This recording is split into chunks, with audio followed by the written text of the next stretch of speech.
좋아요, 구독. 월가에서 기준금리 6%대 인상론에 대한 목소리가 계속해서 커지고 있습니다. 이 부분 저희는 어떻게 해석을 해야 할지, 또 이 천명만서님은 어떤 시각으로 보고 계신지 진단 부탁드릴게요. 일단은 뭐 인상할 거는 뭐 기정사실인데 네. 과연 6%까지 올리냐, 뭐 제임스 플러드는 또 7%. 네, 6%그 이상까지 그렇죠. 나오더라고요. 저번 주도 8%까지 이게 나왔고. 일단은 이렇게 된다면요. 어떻게 제가 보는 거는 이제 세상에 이제 자꾸 이제 널리지가 알려지고 있는 거로 보면 6%대에서 최상 8%까지도 갈 수 있지 않을까라는 좀 생각이 들어요. 그래서 여기가 자 일단은 이 금리를 계속적으로 올려버리면 아직은 침체가 아니지만 결국엔 빨리 침체가 올 수도 있다는, 결국에 연준이 바라보는 건 뭐예요? 결국엔 침체가 와야 되죠. 자, 인플레이션을 꺾으려면 어떻게 해야 돼요? 지금 문제가 되는 게 자꾸 뭐예요? 지금 자꾸 타이트한 노동시장, 그다음에 서비스, 이쪽으로 또 서비스 물가가 전혀 잡히지가 않죠. 물론 제야 쪽이나 주택 쪽은 조금 렌트비만, 그죠? 렌트비만 조금 내려가고 있지만 나머지에 대해서는 전혀 꺾이지가 않는다는 거예요. 이게 끈끈한 노동시장, 끈끈한 서비스 물가, 이것 때문에 이제 월가가 갑자기죠. 연준의 어떤 흐름들을 따라가면서 연준보다 더 세게 지금 나오는 상황인 거예요. 그죠? 이게 상황이 완전히 바뀌었어요. 그래서 이제 또 여기서 월가가 또 그 얘기했단 말이에요. 작년 말 경제 지표들이 다 페이크다, 속임수다, 뭐 그런 아주 뭐 대단한 센바람까지 내면서 이런 상황을 지금 연출을 하고 있는 거예요. 자, 근데 우리가 이걸 좀 바라볼 필요가 있어요, 지금. 자, 과연 금리를 올려서 지금 일단 여러 가지 인플레이션 관련 지표, 그다음에 비농업군 관련 지표들이 상당히 좋게 나오면은 시장은 어땠습니까? 자, 2월 달, 그죠? 자, 비농업이 51만이 나왔어요. 그러면서 CPI, PPI, PC 상당히 예상보다 좋게 나왔단 말이에요. 자, 그럼 시장은 어떻게 반응을 했어요? 지금처럼 자, 금리를 6%더 이상 더 세게 올려야 되겠다. 그다음에 3월 달에 저걸 알았을 때 빅 FMC라고 말씀드렸죠. 자, 그러면 점도표 12명이 찍죠. 12명이. 그럼 많이 찍는 사람이 중립금리가 될 거예요. 자, 그게 이제 뭐 5.5까지 간다는 얘기도 있고 여러 얘기들이 지금 의견들이 팽배한데, 자, 이게 금리를 올려서 끝나는 문제가 아니에요.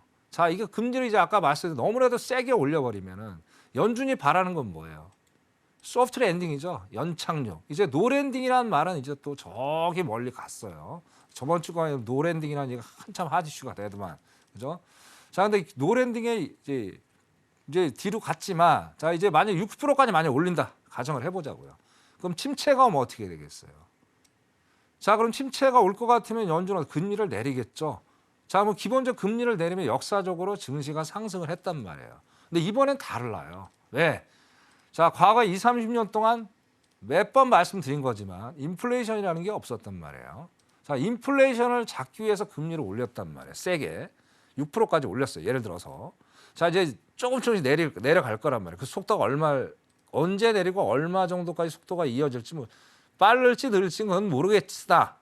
자, 그렇게 되면 너무나도 지금 센 금리를 올린 상태에서 자, 기업이나 개인이나 상당히 부담이 갈 수밖에 없죠. 그죠? 자, 그런 상황에서 침체가 가버리면 어떻게 돼요? 일단 소비가 위축이 되잖아요. 그러면 제조도 당연히 위축이 되고. 자, 그러니까 그 증시가 올라갈 수 있을까요? 과거와 달라요, 사태가. 그렇기 때문에 올려도 일단 증시에도 안 좋고, 증시를 금리를 내려도 증시에도 안 좋은 그런 상황이에요. 그러다 보니까 올 연말까지, 아니면 내년까지도 올 연말보다 내년이 또 경기가 안 좋다는 얘기를 지금 피력을 하고 있는 겁니다. 그래서 참 투자라는 입장에서 자, 모든 경제라는 게 그랬잖아요. 자, 과거의 데이터를 현재 갖다 놓고 비교 분석을 하는데 전혀 환경적인 측면이 안 맞다 보니까 과거 데이터를 현재 가져와서 나름대로 해석을 해버리면 안 된다는 얘기예요. 그래서 우리가 간단하게 이제 상식적으로 생각을 해보자는 얘기예요. 금리가 올리면 아까 말씀 안 좋잖아요. 지금 올려도 안 좋고, 그죠? 여러 가지. 그래서 상식적으로 우리가 얘기를 해봐야 되겠다. 말씀을 드리고요. 뭐 다시 한번 강조드리면 끈끈한 노동력 시장, 서비스 물가 때문에 여기서 말하는 6% 이상도 충분히 갈 수 있겠다라고 좀 생각을 말씀을 좀 드리고 싶습니다.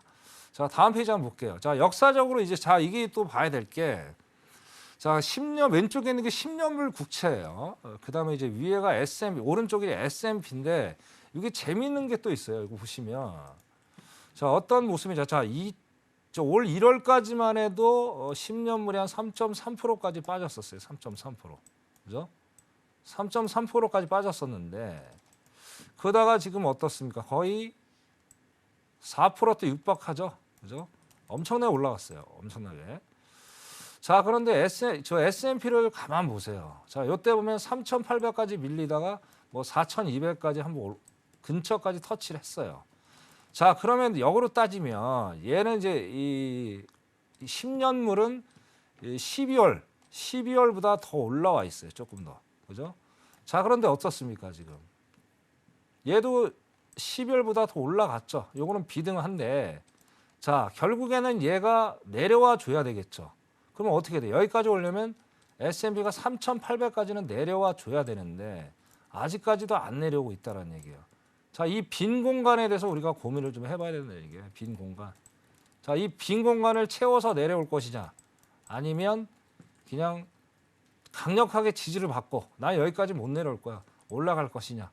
숙제가 남아있다는 얘기예요. 그러니까 제가 보기에는 여기까지 채워질 가능성이 상당히 높아요. 그죠? 자, 이게 언제 채워질지 모르겠어. 3월 달에 채워질 가능성이 높다. 왜? 3월 달에 이제 여러 가지 또 지표가 또 나오겠죠. 뭐 예상은 또 이제 뚜껑은 열어놓고 봐야 되겠지만 자, 1월 달에 비해서 2월 달은 더 좋을 수가 있다는 얘기예요. 그죠? 자, 그렇게 보면 어떻게 돼요? 요 공간을 채울 여지가 충분히 있겠다. 그래서 요 공간이 상당히 의미 있는 그런 공간이에요. 그래서 요 공간이 채워지는지 안 채워지는지를 우리 시청자분들 한번 더 봐야 될 필요가 또 있고요. 자, 그다음에 이제 마지막으로 이게 역사적으로도 이제 증빙이 되는 것들이 있어요. 역사적으로 보시면 자, 왼쪽이 이제 미국 금리고 이제 오른쪽이 이제 미국 인플레이션인데 자, 기본적으로 이제 이 경제 여태까지 상황을 좀 보면요. 자, 인플레이션 숫자보다 금리 숫자가 더 많이 높게 올라갔을 때 빨리 인플레이션이 잡혔단 말이에요. 자, 과거 사례 한번 볼게요. 자, 석유 파동, 2차 석유 파동 때죠. 뭐 그 전 한 70년대 중반을 보더라도 그죠. 자, 금리가 상당히 한 10%, 한 12, 3%까지 갔었어요. 자, 요때도 보면 그죠. 요때도 보시면 요때 한 7, 8% 정도 인플레이션 그 정도 숫자였단 말이에요. 자, 일단은 인플레이션보다 금리 자체가 세죠. 그러다 보니까 일단은 인플레가 좀 잡히는 듯 했으나 다시 한번 스텝앤고라는 그런 의미처럼 다시 또 올라갔어요. 이게 이제 계속 반복이 됐단 말이에요. 근데 결과적으로 이제 1980년대 초반 때 그죠? 거의 15%에 가까이 되는 인플레이션 숫자가 올라가 버린 거예요. 그러면서 이제 폴 볼커가 어떻게 됐어요? 야, 이거 큰일 났다. 그래서 19%로 올라버린 거예요. 19%. 어마어마한 지금은 상상할 수도 없는 거죠. 지금 이렇게 올렸다는 전 세계 파탄 나죠. 그죠? 자, 이렇게 올리면서 이제 서서히 인플레가 꺾이기 시작했대요. 단 한순간에 이거 꺾이는데 3년에서 4년 정도 걸렸어요. 내려가는 데만. 그죠? 자, 또 볼까요? IMF 때도 마찬가지. IMF 때도 마찬가지. 6%대. 여기도 마찬가지예요. IMF. 그죠? 요 상태란 말이에요. 닷컴 버블도 마찬가지고. 그죠? 그다음에 글로벌 금융위기 때도 마찬가지고. 자, 이런 상황들이 계속 재현이 됐다는 거예요. 결론적으로 뭐냐면 자, 지금 보세요. 지금 우리 지금 5% 아니잖아요. 4.75%고. 얘보다는 어떻습니까? 아직까지는 금리 자체가 높질 않아요. 그래서 아까 말씀드린 6%대 이상도 올려야 빨리 침체를 잡을 수 있다라는 거예요. 자, 다시 말씀드리면 자, 그렇게 이제 4.75%까지 올렸음에도 불구하고 다시 제자리로 왔다는 거예요, 지금. 그게 지금 작년 데이터로 다시 제자리로 왔어요. 그러면 이제 파월이나 연준의 입장에 힘이 빠지죠. 상당히 힘이 빠질 수가 있어요. 그죠? 자, 그렇게 어떻게 돼요? 야, 이렇게 올려갖고는 뭐 아무 티도 안 나. 그래서 3월 달에 데이터가 잘못 나오면은 정말 우리가 상상할 수 없는 뭐 3월에 지금 3월 FMC 뭐 0.25%까지 올리겠다 얘기를 하는데 아마 그 이상이 될 가능성은 상당히 높아요. 좀 이따 패드워치 제가 보고 또 설명을 드리겠지만 아직까지 0.25가 지배기적이지만 자, 3월 달에 나오는 지표들을 보면서 0.5도 항상 열어놓을 필요가 있겠다라고 보여집니다. 어쨌든 아직까지는 화두는 연준의 금리 인상 범위 속도 폭이겠죠. 이런 것 때문에 시장 자체가 지금 상당히 요동을 치면서 뭐 아까 뭐 디스플레이션이라는 얘기 나오면서 시장이 반겼지만 결국 시장이 완전히 역전되면서 상당히 공포스러운 시장으로 변했다라고 말씀을 드리고 싶고요. 자, 아직은 주식을 상방이라고 논하기에는 조금은 이르다라고 말씀을 드리고요. 자, 투자라는 게 있어요, 여러분. 투자하는 게 주식만 있는 게 아니잖아요. 뭐 금도 있을 수 있고 채권도 있을 수도 있고 저희 같은 해외 선물 파생 상품도 있어요. 이제는 여러분들 포트폴리오를 다양하게 짜셔야 돼요. 자, 주식 봐도 누가 봐도 아니다. 그러면 잠시 쉬어가는 것도 나쁘지 않잖아요. 비중을 좀 줄이시면서. 자, 그래도 안전자산은 금이잖아요. 그죠? 자, 금이 됐든 또 우리 파생상품 또 쉬어가서 또 해지 하시면서 천명과 함께 그죠? 해외 선물도 한번 투자해 보시는 것도 전혀 나쁘지가 않습니다. 그래서 일단 노란톡에 해외 선물에 또 관심이 있으신 분은 자, 노란톡에 들어오십시오.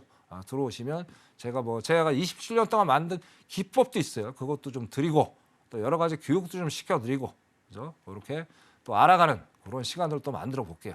자, 아직은 주식은 기다려야 할 시간이다. 그렇게 결론을 짓고 싶습니다. 이상입니다. 좋아요, 구독.